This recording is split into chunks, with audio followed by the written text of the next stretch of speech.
Paname. Ici c'est Paname. Ici c'est Paname. Ici c'est Paname.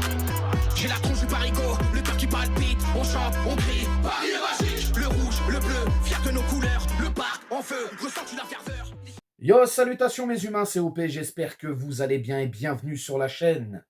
On se retrouve pour l'avant-match du choc de demain soir, les Bavarois, le Bayern Munich qui vont affronter, qui vont recevoir nos rouges et bleus, le Paris Saint-Germain. Gros match qui nous attend les gars, et n'en déplaise aux haters et aux pessimistes, j'ai hâte d'en découdre. Mais avant de rentrer dans le vif du sujet, petit point mercato, hein, avec beaucoup de réflexion, d'intelligence. Merci Luis Campos. Tu vois, il n'y a plus de précipitation maintenant. Ça y est, on fait des bonnes prolongations. Et celle-là, eh ben, elle est pas mal, puisque Nuno Mendes va bien évidemment prolonger son contrat avec le Paris Saint-Germain jusqu'en 2029. Ça y est, le petit, il est cadenassé. Alors oui, le niveau de jeu est un peu moindre hein, de ce qu'on connaît de Nuno Mendes, mais c'est pas grave les gars. Quoi qu'il en soit, c'est fait intelligemment, aucune précipitation, tout dans la réflexion. Très bonne prolongation. Bravo Luis Campos. On a vu aussi hier matin sur Téléfoot, monsieur Adrien Rabiot qui s'est plaint. Oh, quand j'étais au placard, les supporters m'ont laissé tout seul. Ah, mais t'es un fils de mouette. C'est tout ce que t'es. T'es un fils de mouette. Le mec, je pense que il doit avoir un problème de mémoire. Hein. Il a dû oublier ce qui s'est passé et pourquoi, justement, on l'a laissé un peu dans sa merde tout seul. Ah ouais, mon pote, on a viré Matuidi pour ta tronche. Hein, on va pas se répéter, mais au bout d'un moment, c'est quand même très grave d'avoir des pertes de mémoire, voilà. Ou alors ta mémoire, elle est sélective, je ne sais pas, mais tu sais très bien. Tu sais très bien ce qui s'est passé à Paris, tu sais très bien pourquoi on t'en veut et que ça se passe comme ça aujourd'hui avec toi. Donc voilà, hein, mais bon, il faut toujours aller pleurnicher de toute façon. Hein, lui et sa maman, on les connaît, hein, c'est des pleurnicheuses professionnelles. Bref, voilà les gars. On s'abonne à la chaîne si ce n'est toujours pas fait. La petite clochette à côté, on clique dessus pour les notifications, le référencement. On met son plus beau pouce bleu et on lâche son petit commentaire. Comme d'hab, on ne change pas les bonnes vieilles habitudes. On fait les stats des deux équipes, bien évidemment. On parle de notre adversaire, les Bavarois, le Bayern Munich de Harry Kane. Et on finit avec nos rouges et bleus de Vitinha, de João Neves, Joyeux Neves. Et c'est tout de suite pour les stats.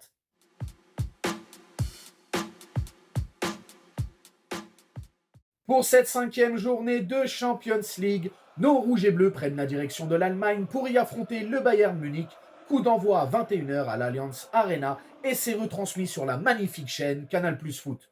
Au classement général de leurs championnats respectifs, la Bundesliga pour le Bayern et la Ligue 1 pour le PSG, les gars, c'est simple. Le Bayern est leader de son championnat avec 29 points. Quant au Paris Saint-Germain, nous sommes aussi leader de notre championnat avec 32 points. Une autre salade là, c'est le classement de la Champions League. Bon, le Bayern est 17e avec seulement 6 points. Quant à nous, hein, nous sommes 25e, c'est un petit peu critique, hein, il faut le dire, avec 4 petits points. Sur les 3 derniers matchs, seulement dans leur championnat, Bundesliga pour le Bayern, Ligue 1 pour le PSG, eh ben c'est une égalité parfaite puisque le Bayern est sur 3 victoires d'affilée en championnat et pour le Paris Saint-Germain, c'est exactement pareil. 3 victoires. Les face-à-face, oui, puisque ces deux clubs, c'est historique, il faut le dire.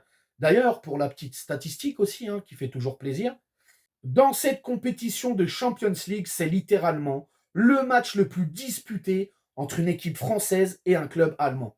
Tout simplement, il y a eu 13 rencontres et à l'heure actuelle, léger avantage pour le Bayern puisque c'est 7 victoires pour les Bavarois et 6 défaites. Et pour le PSG, tu te doutes bien, c'est 6 victoires et 7 défaites. La dernière fois que nos Parisiens se sont imposés en terre munichoise, les gars, eh ben, c'était sous Pochettino. C'était en 2021, les gars, et on avait gagné 2-3. Donc voilà, c'est tout pour les stats. J'ai hâte, vraiment hâte d'y être. Et on va bien évidemment maintenant parler de notre adversaire de demain soir, les Bavarois.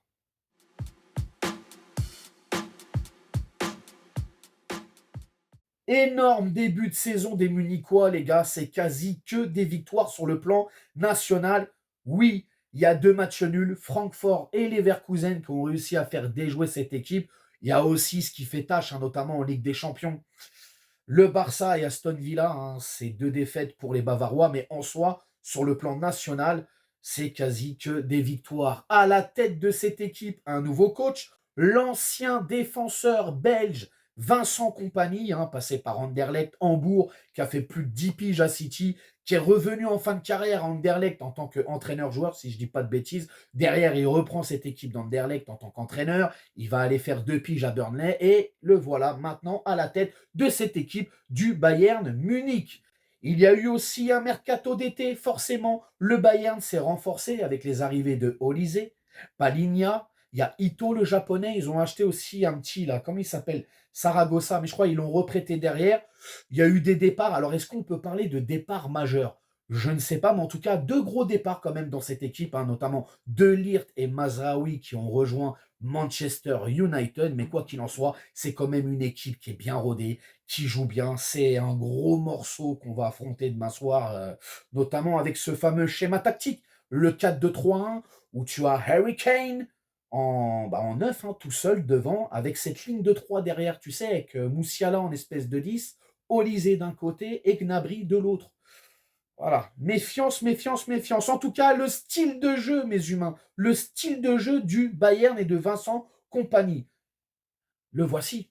C'est une équipe clairement portée vers l'offensive avec une défense qui joue très haute. On est aussi sur un pressing très intense. C'est une équipe aussi qui aime avoir la possession par moment. Une équipe qui sait jouer en contre, qui aime bien jouer entre les lignes et en profondeur. Mais oui, parce qu'il y a un mais aussi, il y a toujours une faiblesse chez l'adversaire, frérot, et on va pas se mentir. Cette équipe du Bayern, c'est pas le Bayern qu'on a connu fut un temps, tu sais, qui broie son adversaire, qui l'asphyxie, qui le termine au sol.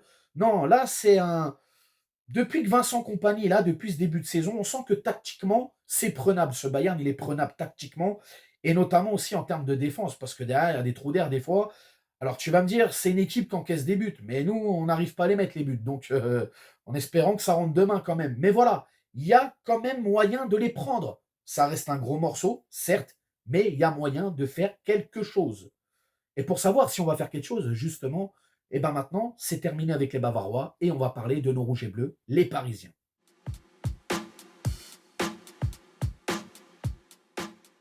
Les gars, nous sommes littéralement sur 4 finales qui nous attendent. Demain, l'une d'entre elles sera jouée demain soir. Et vous serez les premiers acteurs, les gars, sur le terrain. Alors nous, on sera au stade, on va vous pousser jusqu'à la 90e minute. On va faire notre boulot, à vous de faire votre boulot, à vous de nous faire honneur, parce que demain, il y a des gens qui se sont serrés la ceinture, qui ont économisé des mois et des mois pour pouvoir faire ce déplacement, pour pouvoir être là, pour vous encourager. Les gars, il va falloir aussi faire le réglage devant les cages. Bien évidemment, je veux que vous soyez concentrés, que vous soyez dans votre match, que vous soyez sérieux, qu'on joue. Parce qu'en vrai, quand on regarde tous ces contenus de match depuis ce début de cette nouvelle formule de Champions League, le Paris Saint-Germain joue bien. C'est un problème de finition. Donc, continuons à jouer comme le coach nous fait jouer depuis ce début de saison en Champions League. On joue, on joue. Oui, je peux entendre que le tiki-taka, possession stérile, j'entends bien, mais on joue bien quand même. Il faut le dire. C'est un problème de finition. Donc, demain soir, les gars, s'il vous plaît, devant les cages, hein, devant les cages bavaroises en plus, ils ont quelques absents. Je crois Neuer n'est pas là, etc. Bon, bref, peu importe. On fait le réglage des pieds et les ballons, ça rentre, bordel de merde. Il faut que ça rentre. Bref, et surtout dans tout ça, prenez du plaisir. Mais jouez sérieux, les gars. Et gagnez, parce que on n'a plus le choix. On est au pied du mur, les mecs. C'est 4 finales. Demain, il nous en restera 3, mais demain, il faut la gagner, celle-là, cette première finale. J'ai confiance, vraiment confiance. Bref, pour le 11 de départ, les gars, j'envoie la grande cavalcade. Ah ouais, là, je sors les trompettes et j'envoie le bordel. Eh ben, 4-3-3 des familles, comme d'habitude, hein, à la Luis Enrique. Safonov dans les cages. Hein, commencez pas à me parasiter dans les commentaires. Ouais, Donnarumma, Safonov dans les cages. J'ai envie de voir, je suis curieux de voir ce que peut donner ce gardien sur un match comme ça, avec beaucoup de pression, avec beaucoup d'enjeux quand même. J'ai envie de voir ce qu'il va donner, donc je suis curieux. Safonov dans les cages. La charnière centrale, ça ne bouge pas. Marquinhos, pas de chaud. À droite, forcément, Achraf Hakimi. À gauche, ça a l'air d'aller un petit peu mieux, donc pourquoi pas. Nuno Mendes à gauche. Ah là, ça va y aller, les fusées sur le côté. Le milieu de terrain du grand classique, hein, bien évidemment, Vitinha, João Neves et Zaïre Emery, qui a fait un super match contre Toulouse, en espérant que demain soir, il nous fasse le même match avec beaucoup plus d'intensité, beaucoup plus de coffre. Hein, pousse-toi, parce que demain, tu auras des clients quand même, hein, au milieu aussi. Hein. Ouais, sacré client au milieu, hein, côté bavarois. Bref, et l'attaque. Eh bien, l'attaque, les gars, j'ai décidé de mettre Kolo Muani en numéro 9 parce que là aussi, curieux de voir ce qu'il peut donner titulaire sur un match comme ça. Et bien évidemment, accompagné de Dembélé à droite et de Barcola à gauche. Donc voilà, les gars. Tout simplement, c'est mon 11 de départ si moi j'étais coach du Paris Saint-Germain. Et le 11 de départ que je mettrai demain soir face aux Bavarois. Pour ce qui est du score, les gars, je ne vois pas un clean sheet. Hein, je ne vois pas un clean sheet. J'espère me tromper, hein, sait-on jamais. Mais je ne vois pas un clean sheet et je vois une victoire parisienne. Ouais, je sais, il y en a, ils vont m'attraper le col. Ouais, t'es pas objectif. Si, je suis objectif. Je vois le PSG s'imposer. Parce que le Paris Saint-Germain n'a jamais été aussi dangereux que quand il est au pied du mur et que ça sent la merdasse. Là, le PSG, il est fort. Et je crois en mon équipe. Donc voilà, 1-2 pour le Paris Saint-Germain. Et les buteurs, je vais mettre Hakimi et Dembouz. Voilà, Hakimi et Dembouz pour les buteurs parisiens, les gars. Vous allez me dire dans les commentaires comment vous sentez ce match. Est-ce que vous le sentez très bien ou est-ce que vous êtes un petit peu craintif et que ça va mal se passer pour nos Parisiens? Je ne sais pas, je ne suis pas Madame Soleil. Toi non plus, je pense. Mais tu me dis ce qui te passe par la tête, tu me dis tout en commentaire. N'hésite pas à t'abonner, partage, like. Et bien évidemment, les gars, oui, je serai du déplacement. Et je vais vous régaler avec les petits vlogs de OP, hein, comme d'habitude. On se déplace, on vous fait kiffer, les gars. On n'est pas là pour la monétisation, on n'est pas là pour les abonnés, les machins, les trucs. On s'en fout. La passion, le partage, les gars. La passion, le partage, toujours. Donc, attends-toi à un vlog incroyable en direct de Munich. Ça va aller à toute berzingue. Bonne soirée et allez Paris. Nique sa mère, les footix, c'est l'UTES que j'incarne. Paris capitale et la Liga capitule. On voit toute ton équipe face à Navas, c'est ridicule.